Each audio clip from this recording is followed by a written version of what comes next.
As a kid, it was extremely easy to tell people what I wanted for my birthday. I knew months ahead of time.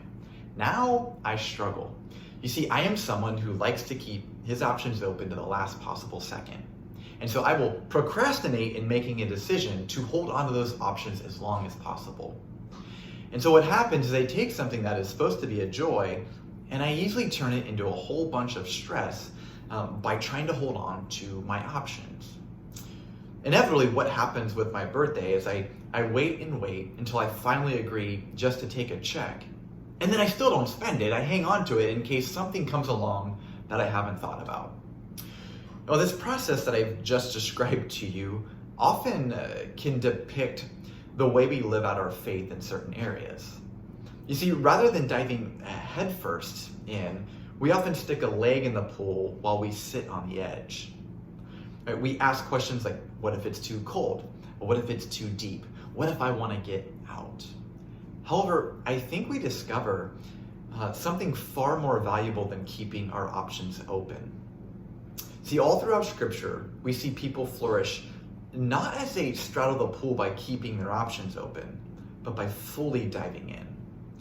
And since this is our reality, it's only a matter of time until God puts us in a position where we have no choice but to no longer straddle the pool. Listen to Paul's words in 2 Corinthians 1, verses 8 and 9. We do not want you to be uninformed, brothers and sisters, about the trouble we experienced in the province of Asia. We were under great pressure, far beyond our ability to endure, so that we despaired of life itself. Indeed, we felt we had received the sentence of death, but this happened that we might not rely on ourselves, but on God, who raises the dead. I'm excited to dive into the theme this week of what it looks like to be all in with our faith. So Paul's words here reveal someone who is out of options. They reveal someone who has just been really shoved off of the edge into the deep end.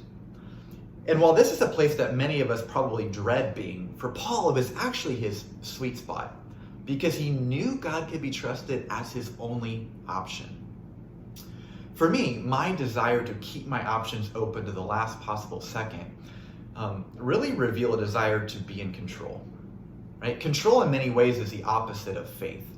It's trusting in ourselves and what we can see rather than trusting in God and what we can't see.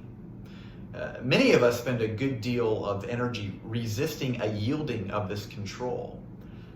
And perhaps we have fallen for the lie in our lives that once we become a little bit more equipped or once this circumstance begins to change, we'll wholeheartedly go all in and commit our lives in this area of our faith.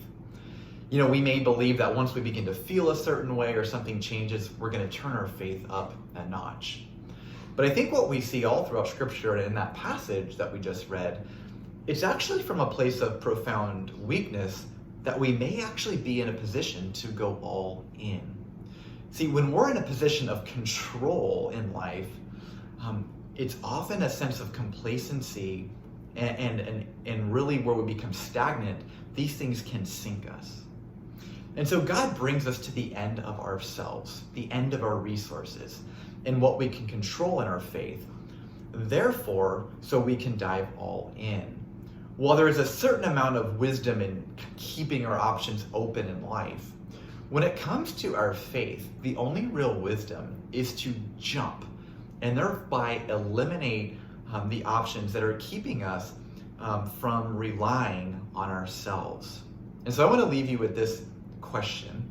Which aspect of your faith have you been most reluctant to go all in on? And second, what is preventing you from diving fully in to the deep end?